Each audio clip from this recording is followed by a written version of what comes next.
Praise the Lord. Put your hands together for Jesus. Amen.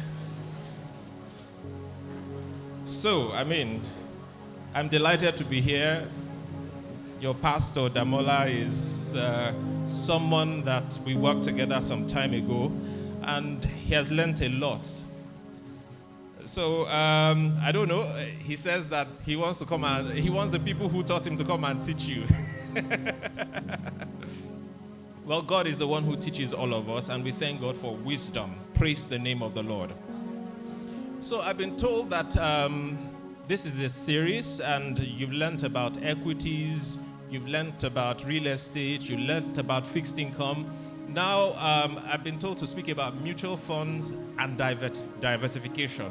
But before I go into speaking on those topics, I'd just like to lay some kind of biblical background for investing. Praise the name of the Lord. Like I said, God himself is an investor. And how do I know that he is an investor? First of all, he invested Jesus Christ so that every one of us will be saved. If you are a saved soul here today, shout hallelujah. God is an investor because he's the one who founded the principle of seed time and harvest. In Genesis chapter 8, verse 22, the first part of it, he founded the principle of seed time and harvest. He says, as long as the earth remains, seed time and harvest will not cease. Seed time is when you invest. Harvest is when you reap your returns. Praise the Lord. He also said in the book of Ecclesiastes chapter 11 verses 1 and 2, he says that cast your bread upon the waters, you will find it after many days. And in verse 2 there, he says that look, you can sow to here, sow to the right, sow to the left. You don't know which of them will give you a return. That supports the principle of diversification. Can I hear an amen in the house? So God wants you to invest, but he also wants you to diversify. Praise the Lord. And then there is a story of the talents which we find of the 10 talents which we find in the book of Matthew 25, 14 to 28. There was someone who got 5 talents. Another person got 10. Another person got 2 talents. The one that got 5 went to trade with it. The 10 went to trade with it. The one who got 2 went to save it. Hallelujah. He went to save it.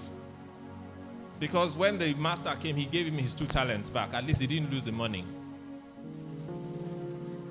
So, I'm sure you've been told about the difference between investing and saving. And you know what?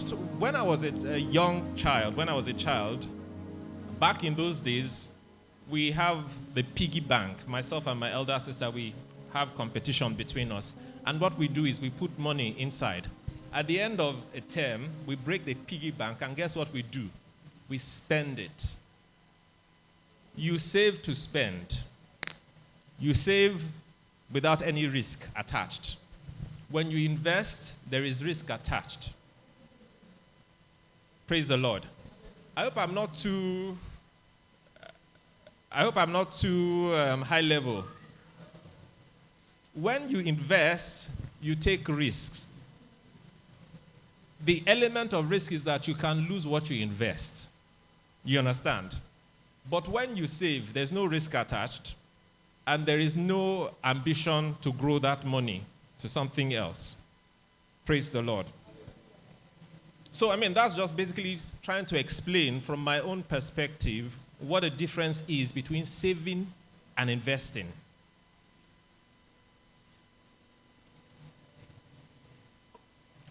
Now, I also know that some of the things that have been discussed, you've discussed the time value of money, time value of money, but I will touch on it quickly because it affects the subject of investment.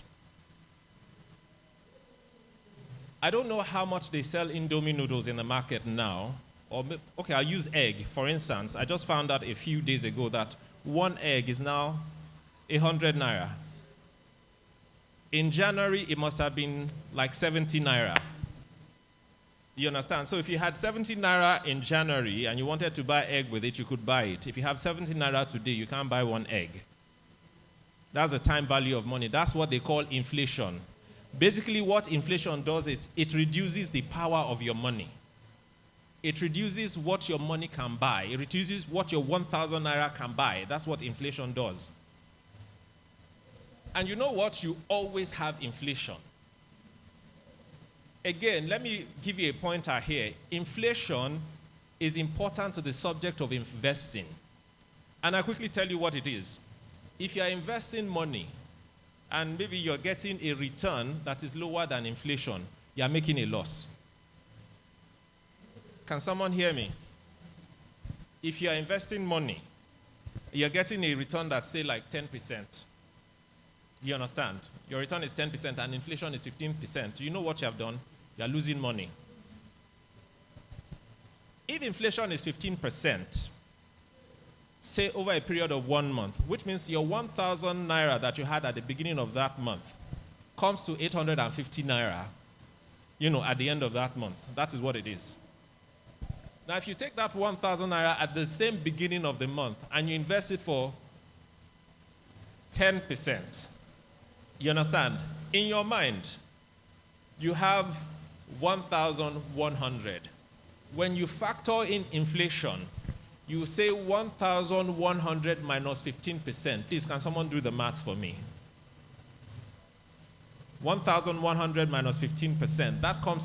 That's about 160 naira out of it. So you have 900 and something. Are you with me?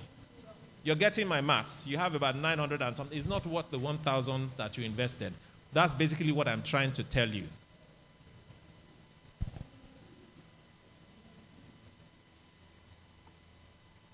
Now, there's the element of risk and return. I've already alluded to it before, that when you invest money, there is always risk.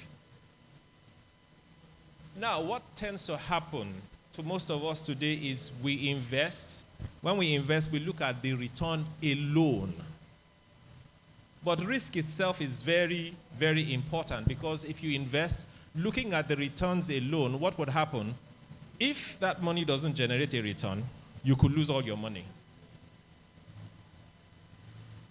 You could lose all your money. And I give a simple illustration. I'm sure in the past 1 or 2 weeks, you've seen some newspaper reports of Securities and Exchange Commissions, closing some Ponzi schemes. Guess what has happened to all the people who have money in that scheme? They don't have the money again. That's it. The money is gone. They don't have that money again. Why? Because at the point of investing, they invested, but they did not think of how to exit. Another thing I would tell you about investments is the fact that when the returns are too good to be true, then it is not true. Some people will come and promise you 50% return. And you look at the market, maybe the best you can get in the market is 10%. 10%. Someone is promising you 50%. You see, you will get in, maybe first month he pays you the 50%. Second month, he manages to pay you the 50%. Third month, he gives you a story. I'll give you an instance. This happened to someone very close to me. And it happened about 2 years ago. Person took money and put in a scheme that was paying 15% per month. 15% flat per month. So if you put 1 million, in 1 month you will get 150,000 out. And it worked for a few months, maybe 3 or 4 months. And guess what? This was around September. By the December of that year, the guy who was in charge of the scheme had gone to Canada. He had disappeared. So what happened? When people who could reach him reached him, he said that, look, the money is lost. And he needed to fight for his own head first before you arrest him and put him in prison. So he went out of the country, and those people are still trying to get their money today. He promised them that he will work in Canada and send their money. You understand? He will work. But first of all, he has bills to pay in Canada. So, I mean, if he's a good person, he might end up paying them. But, I mean, the fact is when reality sets in, he will look at his own needs and his own wants first before he considers paying debt. And, you know, in his mind, he'll be like, at least I returned something to you. You gave me 1 million. After 3 months, I've returned 450,000 to you. You can as well forget the 550,000 that is remaining. Or how do you expect in a market that pays 10% for you, or that pays 5% for you to be getting 15%?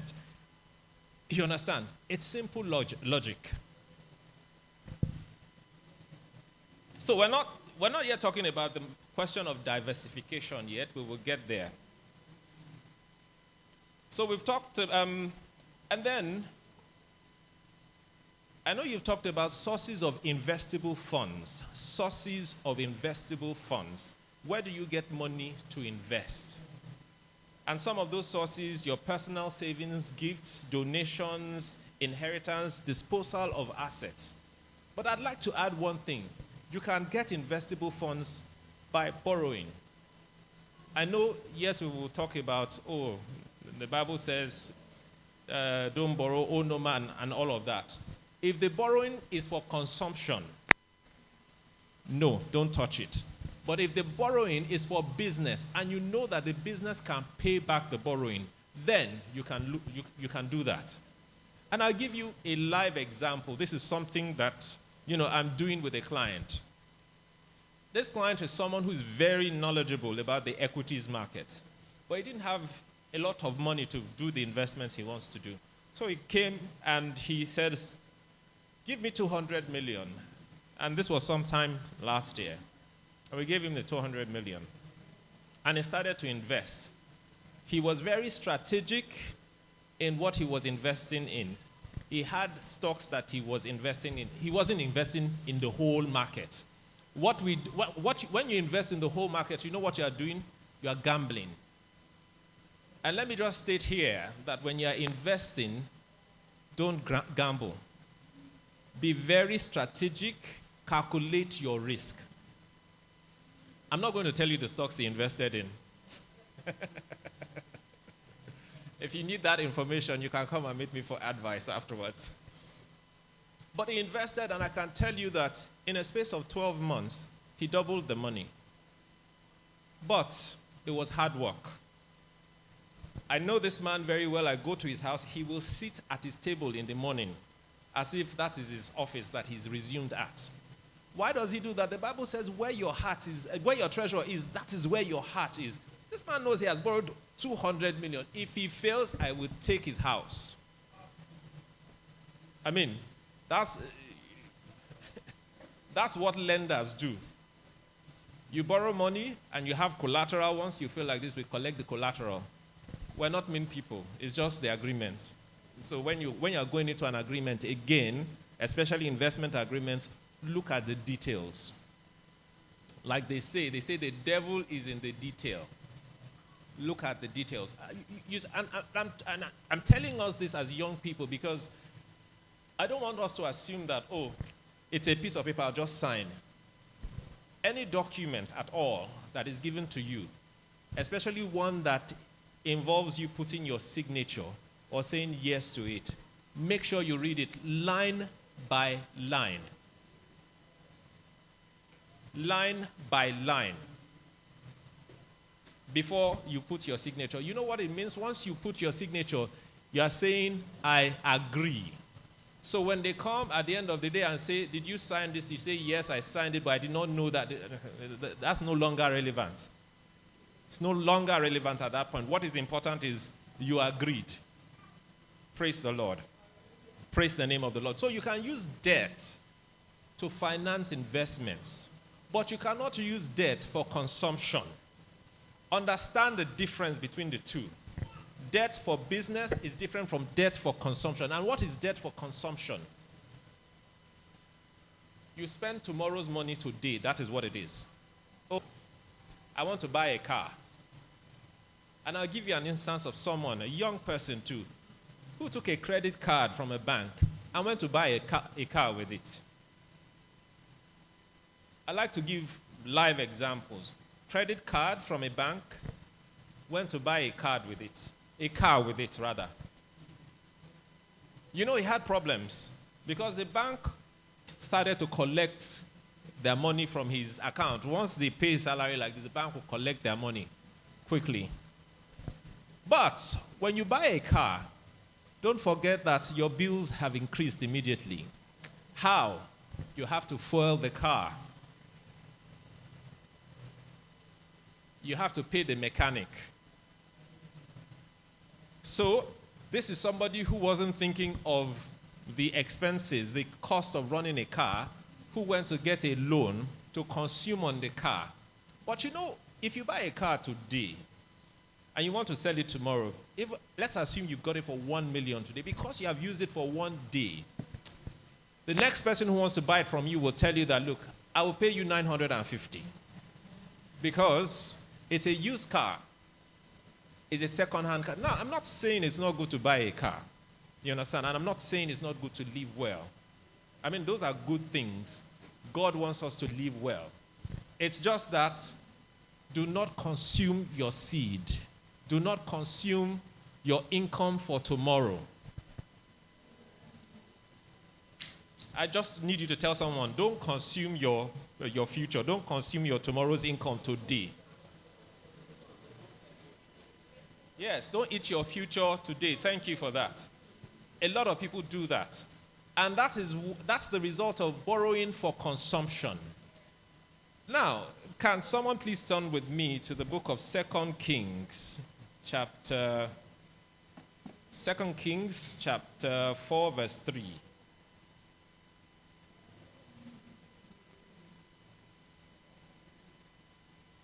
If you're there, please read for us.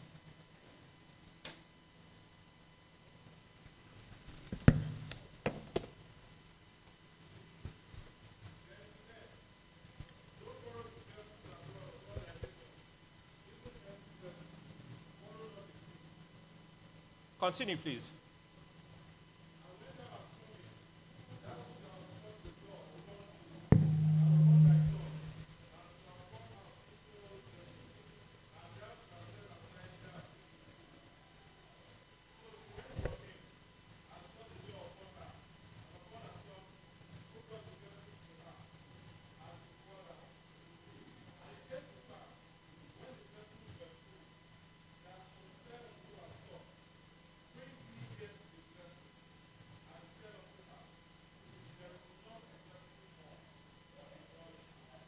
Okay, praise the Lord. So now we have talked about borrowing for consumption. Now we want to talk about borrowing for production. Hallelujah. Borrowing for production. So this is the wife, this is the widow of, the wife of a prophet, a widow of a prophet. And so what happened to her? Her husband was dead. The debtors came. We will take your sons. She went to Elisha, the prophet. And the man said, go and borrow vessels. You understand? So, I mean, in today's economy, those vessels will have a cost. If you borrow them, if in churches, sometimes we rent chairs, we pay for them, right? So there's a cost. So she borrowed all those vessels. And the man of God said, look, this is small oil, but keep pouring it. And when the vessels were full, what happened? He said, go and sell it, pay your debt, and leave off the remaining.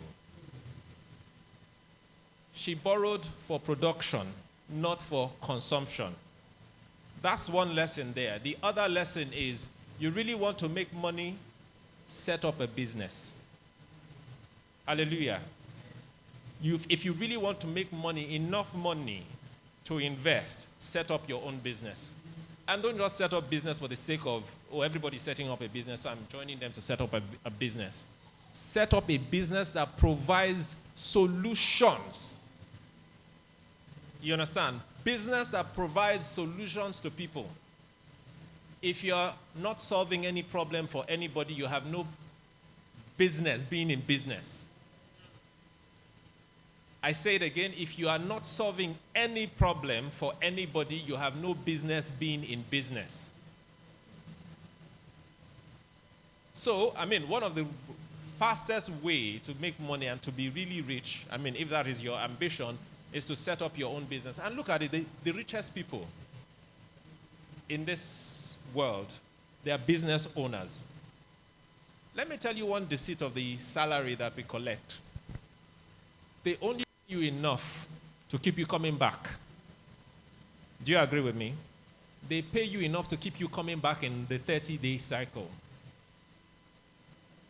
Now, that you wonder that, but you are working too. Yes, I'm working, but I have things I do on the side. Praise the Lord. I'm working, but I have things that I do on the side that earns me money.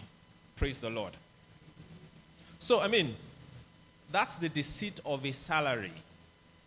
It keeps you coming back every month. And let me tell you, even if they increase your salary, there's no research to support this, but I give you 3 months. Your expenses will grow beyond the new salary. For those who are working here, you can attest to that.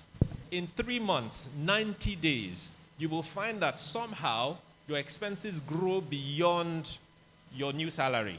And you begin to wonder that how come when I had a smaller salary, I was surviving? Why am I in debt now? There's a deception of status. Because you have been promoted now, you suddenly think that, look, my suit must look different. So your taste goes up. My shoe must be different. So I live in a 3-bedroom apartment. I need to move to a duplex. You suddenly discover that all your bills begin to mount. And then you get to a point, your new salary is hardly enough. Hardly enough. But you know what this thing does to you? It doesn't even allow you to put money aside for saving, talk less of investing. Remember, one of the sources of investable funds available to you is your personal savings. But if you don't have money to save, then you cannot invest. If the money is hardly enough, you cannot even use the option of taking debt to finance your investment because you will have no money to pay. Because investments always have gestation period. It is not the day you plant beans that it starts to grow.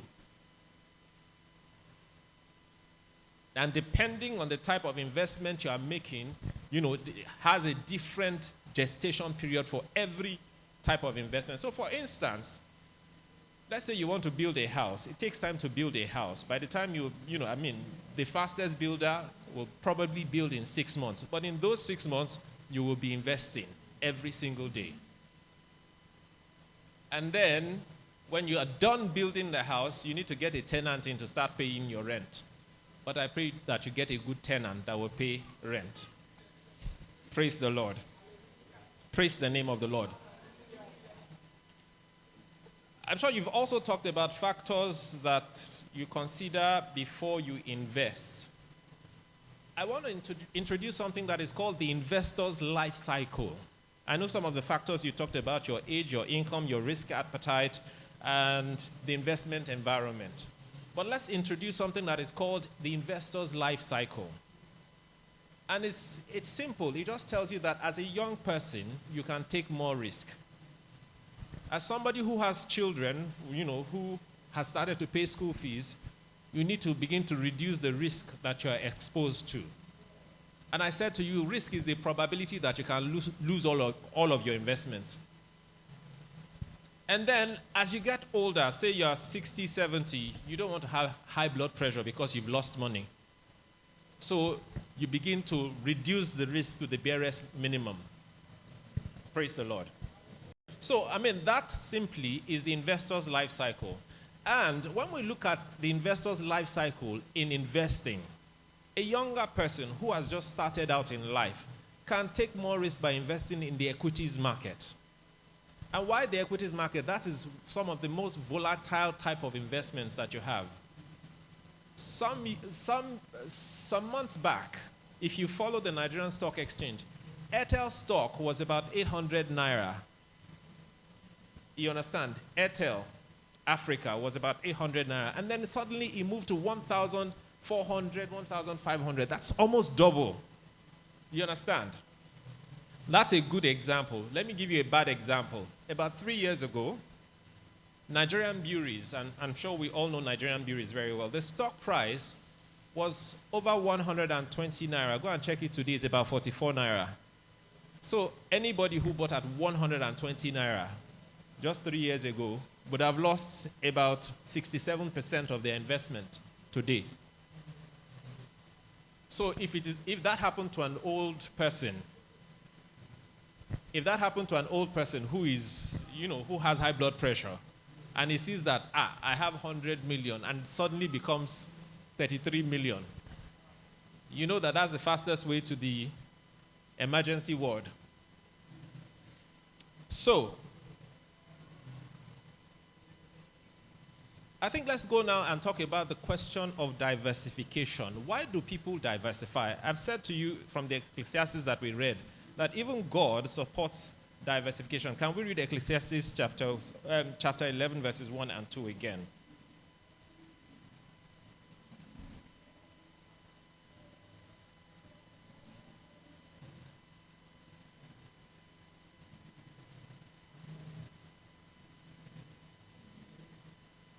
If anyone is there, you can go ahead and read.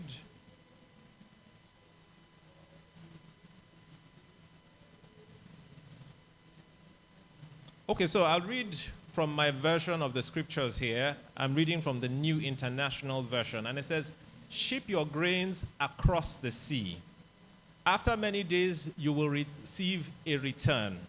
The King James Version says, "Cast thy bread upon the waters, and you would return, you would get your gain after many days." Verse 2 says, "Invest in 7 ventures, yes, in 8.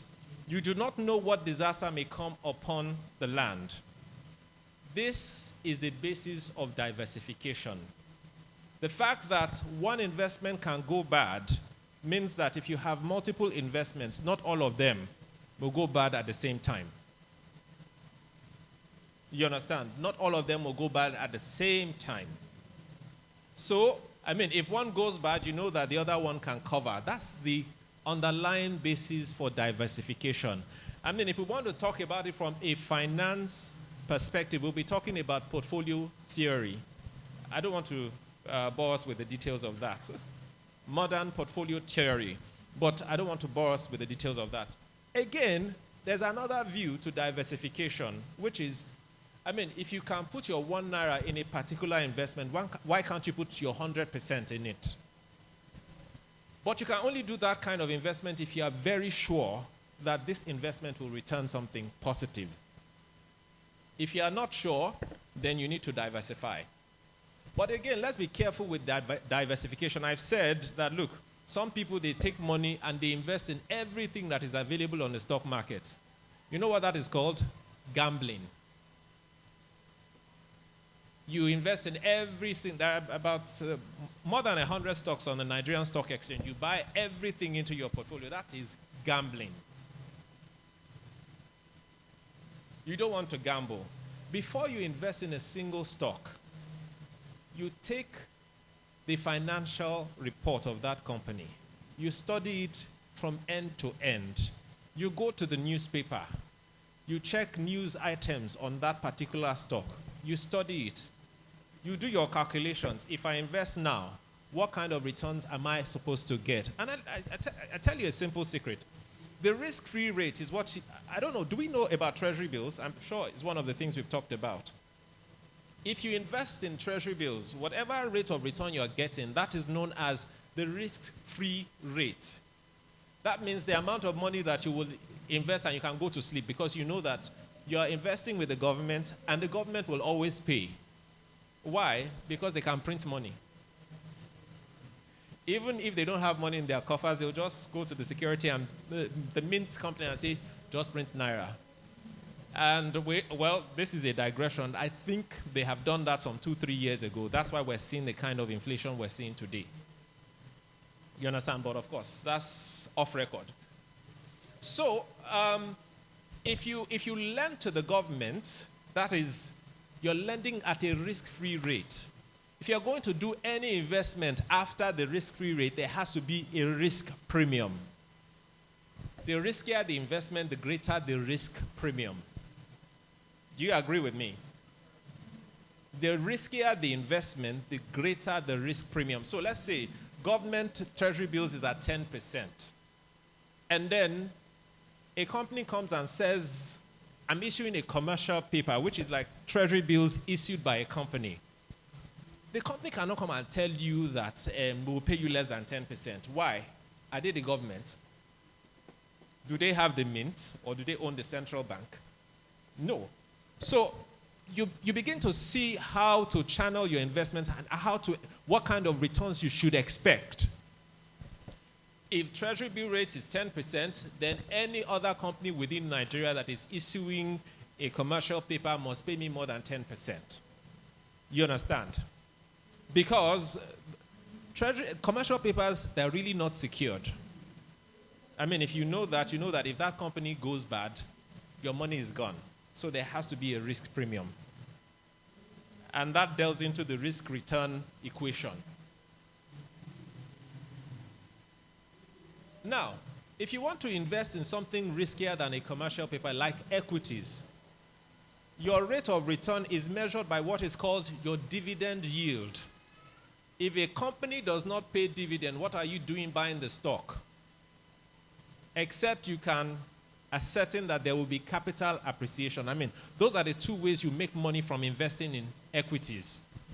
Dividend payments and capital appreciation. And what is capital appreciation? I described it. Airtel Africa stock moved from 800 naira sometime last year to more than 1,500 or thereabouts this year. The difference between the 1,500 and the 800 is your capital appreciation. But you know what? Your capital appreciation is not certain. It is not certain. You cannot use that as your basis for investment. What you can use as your basis for investment is your dividend yield. And how is that computed? How much dividend is this company declaring today? What is the market price of their share? So the dividend divided by the market price of the share times 100 will give you a percentage. That percentage is not just an ordinary number that you just take.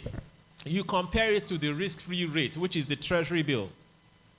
Is it better than the treasury bill rate? Is it better than federal government bond rate? Is it better than a number of rates? And then you can determine whether this is something investable or not.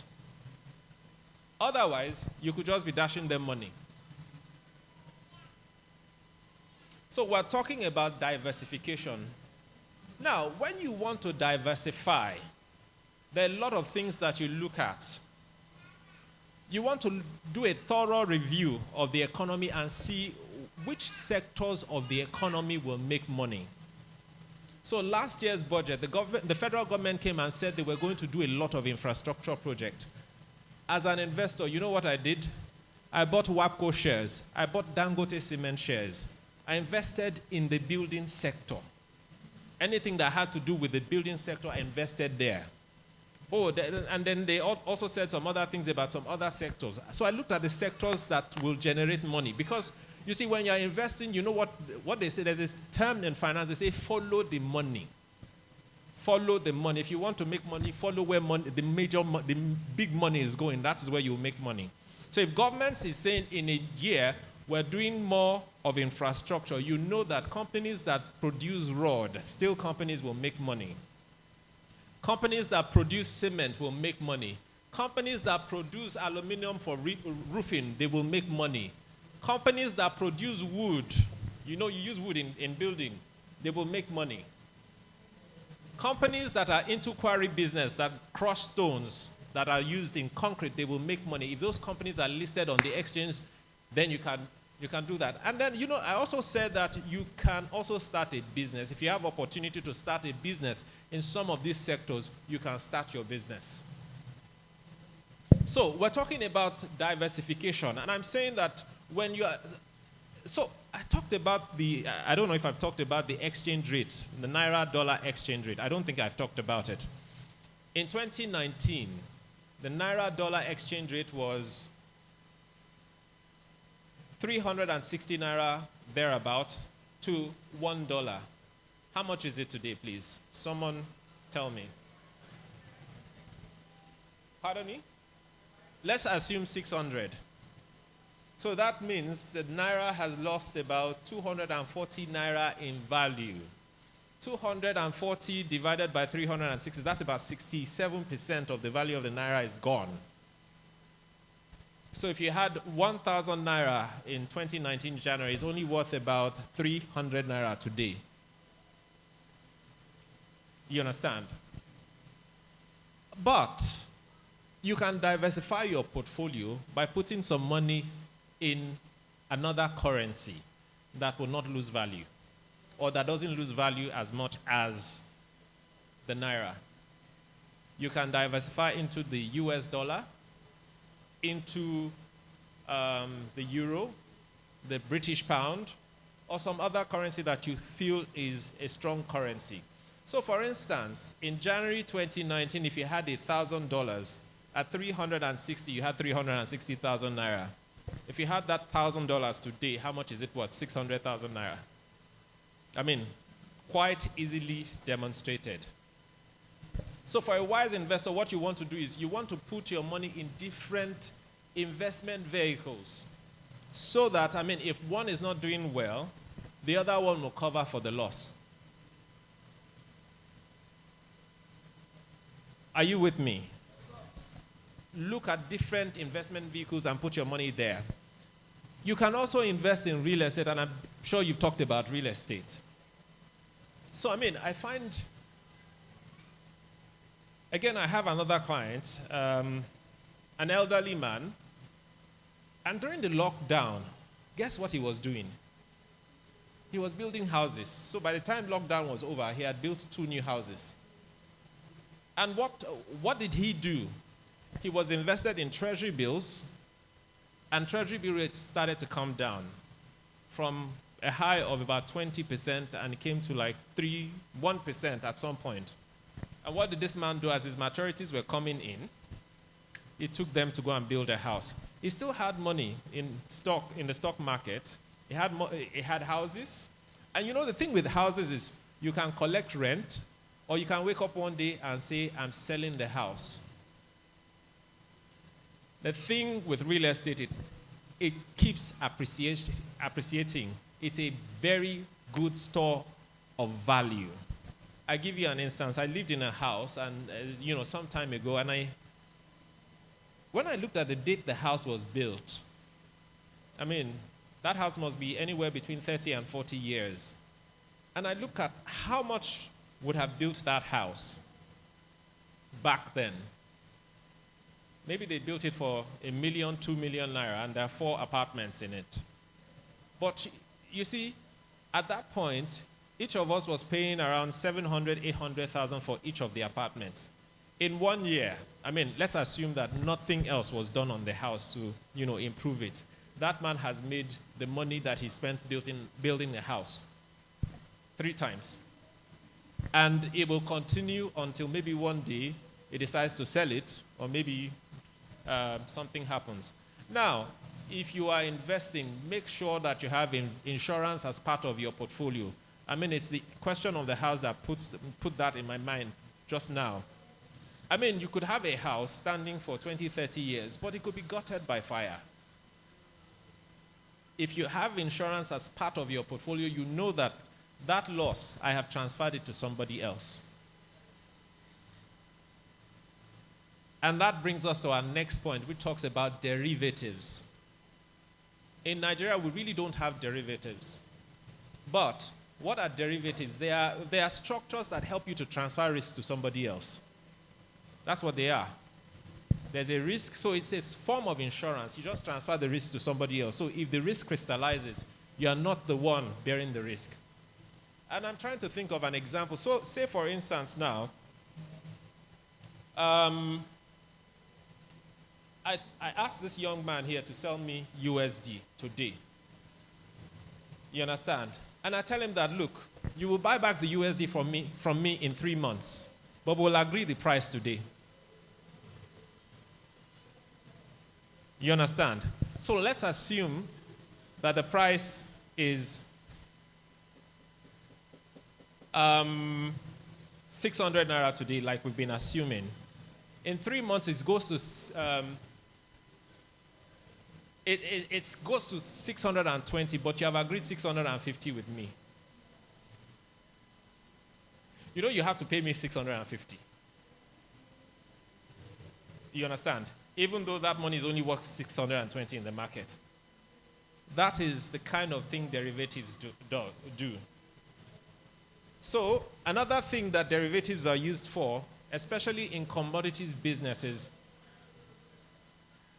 in those days, back in the United States, when farmers go to the farm and they produce their crops, there's always a question of who will buy it from me.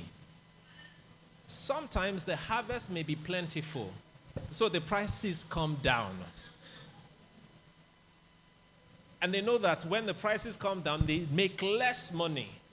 So they say, look, let's create a structure whereby, before I even go to farm at all, I have somebody who's going to buy from me. And we agree the price today. You understand? We agree the price today. The only thing is I have to deliver the produce in, say, 6 months or 1 year. So we agree the price today. Yes, it might be at a slight discount, but at least I know that I'm not going to have any problem with someone buying it off me. In Benue State, Nigeria, for instance, we produce a lot of food. But guess what? A lot of that food, people have to consume them by force because they know there is no transportation to bring them to Lagos or to the population centers where they can be consumed. So they just eat it during the harvest season. When it's planting season, everybody goes hungry. So, I mean, if there was a system of derivatives that somebody buys it off them, the person who is buying it off knows that these are perishable things. I can create a food processing plant and process them so that even when it's not harvest season, there's still something to eat. So, I mean, that is portfolio diversification and portfolio construction in a nutshell. So let me break down portfolio construction now. And I will start from someone who is midlife, someone who has children in school, who is paying school fees and all of that. That person, it is more important for them to have a diversified portfolio. Why? Because they have cash flow needs all the time, every 3 months. So for instance, myself now, Monday, tomorrow, I have to pay school fees. So I have to have investments or maybe expect salary to pay the school fees by Monday. You understand? So you have to plan your portfolio in such a way that, look, the cash flows that the portfolio generates meets your own cash flow expectation. So that if you need money at any point, you are not broke. You're not going to borrow. You understand? So that's the deal about portfolio construction. And I also said before that, look, you need to look at the sectors of the economy where government is pumping money. Those are the sectors that need to be included in your portfolio. Once you find that money is not going into that sector before, you know what you do? You rebalance your portfolio. You take money out from that sector and look for another sector where money is flowing into.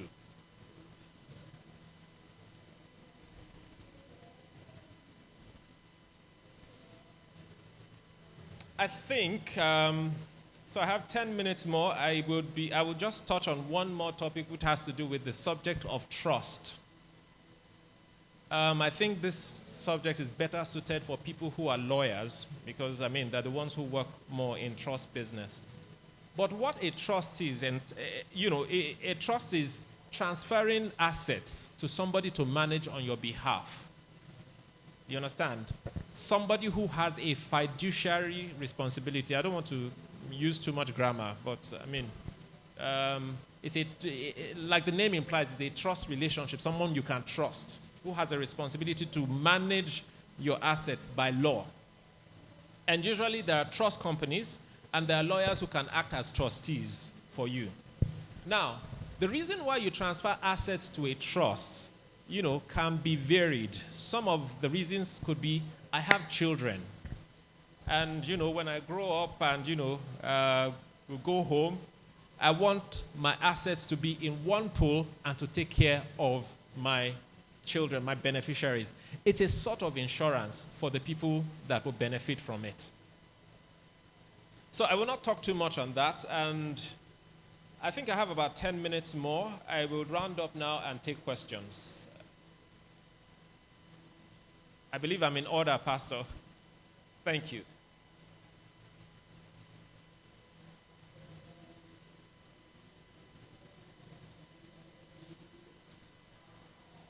So if there are questions, or maybe I can continue when the questions come, you can write your questions or you can signify by raise of hand. We'll take the questions and...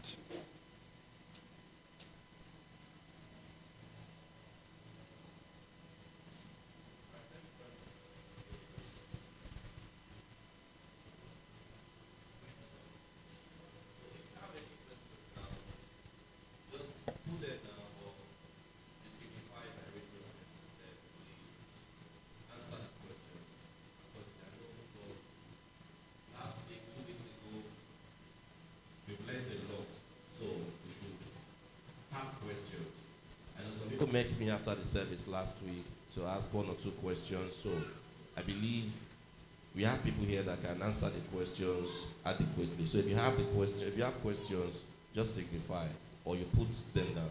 Okay, Lego. Maybe before he asks his question, there's a point I missed out. Mutual funds. I just saw that in my note now. Mutual funds, there are portfolios that everybody here can invest in, and it's usually managed by a fund manager. And it's one of the best tools for you to use to diversify your portfolio, because it can give you exposure to different asset classes. You understand? Especially the type of mutual fund known as a balanced fund. That has exposure to to equities, to fixed income, and in some cases to real estates. You understand? There are different types of mutual funds. In Nigeria, the mutual fund industry is regulated by the Securities and Exchange Commission. And before you float a mutual fund, you tell the people who will subscribe the asset allocation that I will put 20% in the equities market, 50% in fixed income, and so on. So they know the diversification of that portfolio from start. But again, there are, like I said, there are different types of mutual funds. There's a fund known as a money market fund, which basically just invests in money market instruments. And when I say money market instruments, they don't have maturities more than 365 days. So those mature in a year. But then there are fixed income funds that invest in bonds. And bonds are debt instruments that have more than 1 year maturity, usually 5 years at minimum. And then in Nigeria, the longest we've seen is about 30 years. In some other countries, they have up to 50 years bond issuances. Or you could also invest in what is called a real estate investment trust. That is a type of mutual funds that puts together many properties, collects rents from them, or could also sell them. And then, rather than you struggling to build a house or buy a house on your own, you own a unit, like a share in a house that someone else has built. An example of a property in Nigeria that is owned by a real estate investment trust is Victoria Mall on, I think, Aboyade Co. in Victoria Island. That's where you have the KPMG office in Nigeria. It's owned by a real estate investment trust. That's the UPDC Real Estate Investment Trust. So, that's just an example. So, you can go on with the questions now. I would like to have them now. All right. Thank you very much, sir, for the knowledge you're sharing with us this morning. So, you spoke about using debts to fund businesses, loans and debts. My question is in 3 phases. 1, what sources should people use or go to use to get debt and loans to fund businesses, and what's a good and reasonable rate to accept? And 3, is it good to use it to start a business or upscale a business? Thank you. Is it what? Is it good to use debt to, is it better to use debt or loans to start a business or upscale the business? Okay. Okay, so I'll start from the last question.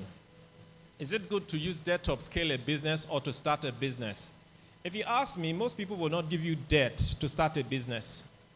Most financial institutions will not give you debt to start a business.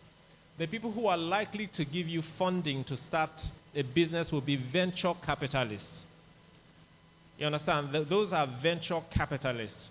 But the truth is, you must be able to defend your idea that it will make money. You understand? You must have drilled the idea very well and be able to defend it that it would make money. It's easier to use debt to upscale a business because, you have something running. People can see your track record.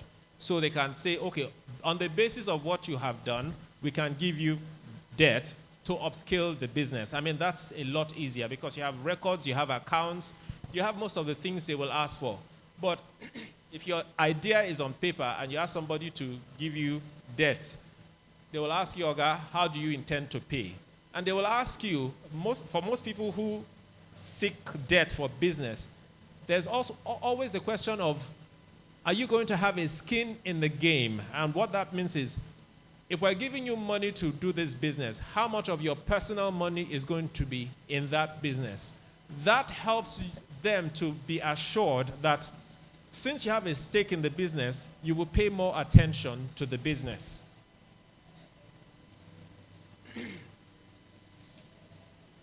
Now, your next question has to do with sources of funds for businesses, sources of funds. There are investors that are classified as angel investors. They're not companies, they're just people who maybe you have access to. They see that you have a good idea and they're able to put down their money to support your business. You understand? But they don't do it for free. They expect that you return something to them. But of course, that will also be based on agreement. They could say, I will put money in the business because you have the idea, but I will own a certain percentage of the business. What you're likely to find in the market is that they will want to own more of the business than you. You understand? That's what you're likely to find. They will want to own more of the business than you. So you have to also have, enough capacity on your own that by the time the business begins to grow, they don't take your idea completely from you. That's the risk of it. Now, there's a question here. Let me start from this one.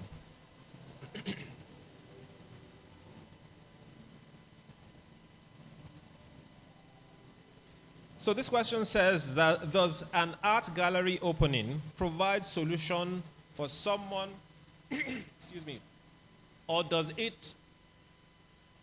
is it worth borrowing to invest? An art gallery. First of all, you need to look at our environment here. If you're looking at, creating an art gallery in this environment, do we value art in this environment? Do we value art that much in this environment? If you're talking of Europe, maybe. But in Nigeria, I don't think people value art that much, at least not now. Let me ask a simple question. How many of us here in this auditorium have visited a museum in the last 12 months? Just indicate by a raise of hand. You visited a museum in the last 12 months. So the question is answered.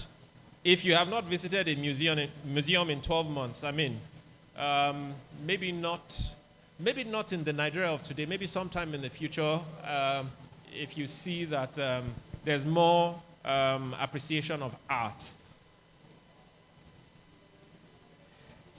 So this next question says, give us some good companies we can invest in. I usually don't like to answer this kind of question. And I would just tell you that, look, before you invest in any company, there's a lot of research that goes into it.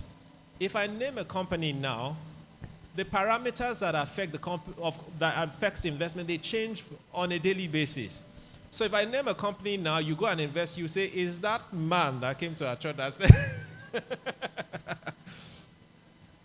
But of course, you would find research reports on different companies on the internet. There's always a disclaimer on the research reports by the people who wrote the report themselves that this is not an invitation for you to treat. You understand? So you need to make your own in-depth research on whatever is sold to you in a research report before you invest. The next question says, what is the minimum fund a beginner can use to invest in short, medium, and long term? It depends on your capacity. You understand? There are So, first time I ever invested personally in a Eurobond instrument, then, I used my office to bamboozle my way. My office then said, look, the minimum investment we will take for Eurobond instrument, which is dollar denominated, by the way, is $10,000.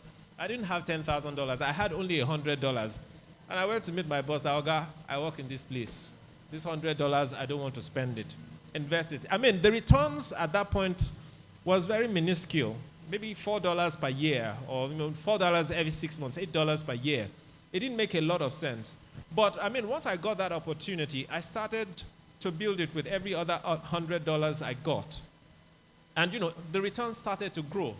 And I was reinvesting the returns. If we invested in shares 10 to 15 years ago and forget about it, how do I monitor and start getting returns now? If you invested in shares 10 to 15 years ago, you probably are a multi-millionaire today. You understand? But I wonder why your treasure will be somewhere and your heart will not be there. But there are ways for you to monitor your investment. If you bought shares, well, my assumption is that 10, 15 years ago, you probably will be issued a certificate, which you cannot do anything with. You'll just be carrying the paper around. First, you need to dematerialize the certificate and open a CSCS account, which is a digital account where all your shares that appear in your name are listed.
So this question is asking, how does one get returns from portfolios invested in the stock market? I've spoken to that. There are two levels of returns if you are invested in the stock market. The first level is your dividend. So if you're buying a stock, make sure you're buying a dividend-paying stock. At least that guarantees you that you will get some form of cash flow every year. And then buy companies that have good fundamentals. That means that that those companies are solid companies that will stand the test of time. And I'll give you an instance. So inflation is high in Nigeria today. Do you know some of the beneficiaries of high inflation in an economy are the banks?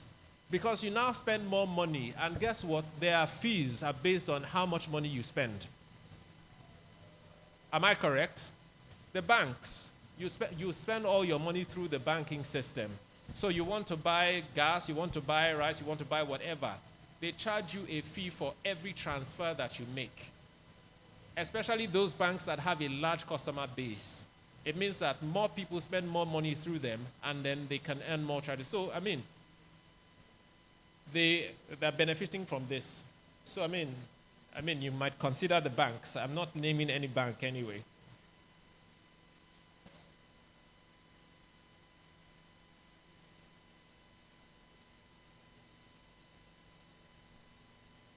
Would it be wise to borrow to buy shares? It depends on whether you can do thorough research of the shares you want to buy. If you cannot do thorough research, you'll probably be borrowing money to dash somebody else in the market, because whatever, if the share prices go down, just know that your money has gone down and you're still stuck with the debt. I believe I've answered all the questions.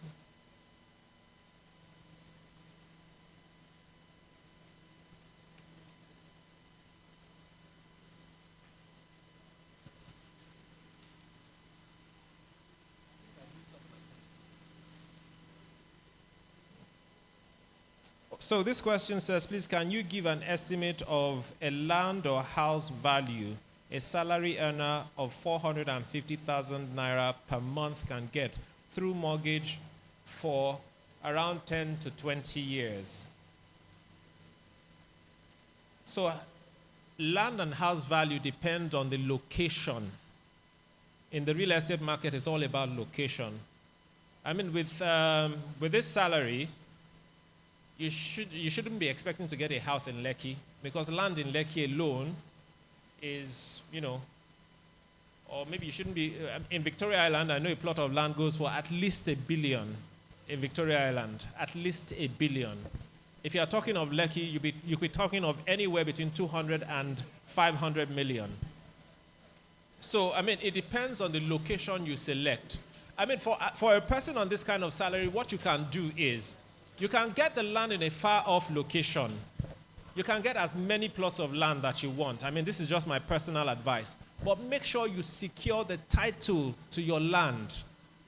You understand? Make sure you secure the title. And when I say title, you have your certificate of occupancy from the government, so that nobody goes to steal your land. You know you're not always there. So, I mean, once you have that, it means that in the event that somebody encroaches on your land, you have a case. If you don't have that, then you don't have a case. So another thing you can do, I mean, if you really want to do this, buy a land somewhere and you can build in installments over time. It might take a longer time, but you will ultimately complete it. And then you can determine whether you want to live there or you want to let it out.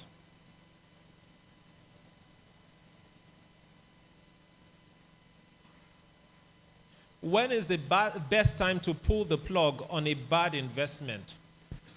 Now, I had said that when you are getting into investment, don't just think about the upside. Think about the downside. Don't think about the return alone.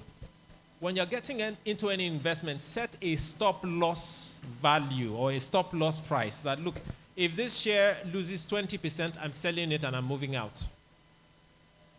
That is how you should invest. So once it hits that stop-loss, and you evaluate it again and you see that, look, there's no prospect of the share price going back up, you can exit. And the stop loss that you set depends on you, your capacity to absorb a loss. So some people it will be 5%, to some people it could be 50%. Is it a good idea to pull plug on a good share capital given how fragile our economy is?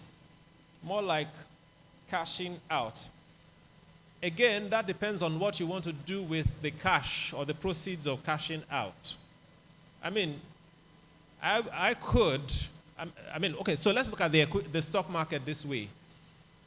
The stock market is one market where you can beat inflation in Nigeria of today.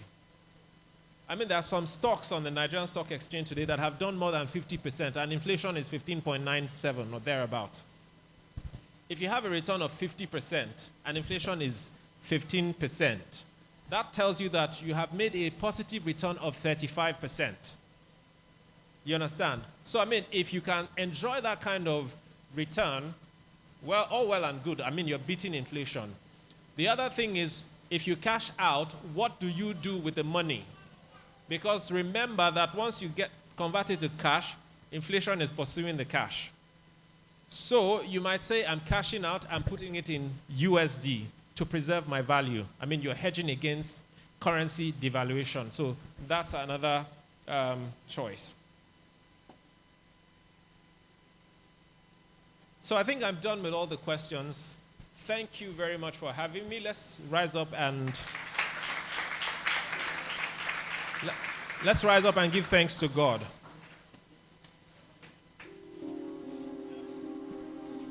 Glorious God, beautiful King, excellent God, we bow before your throne.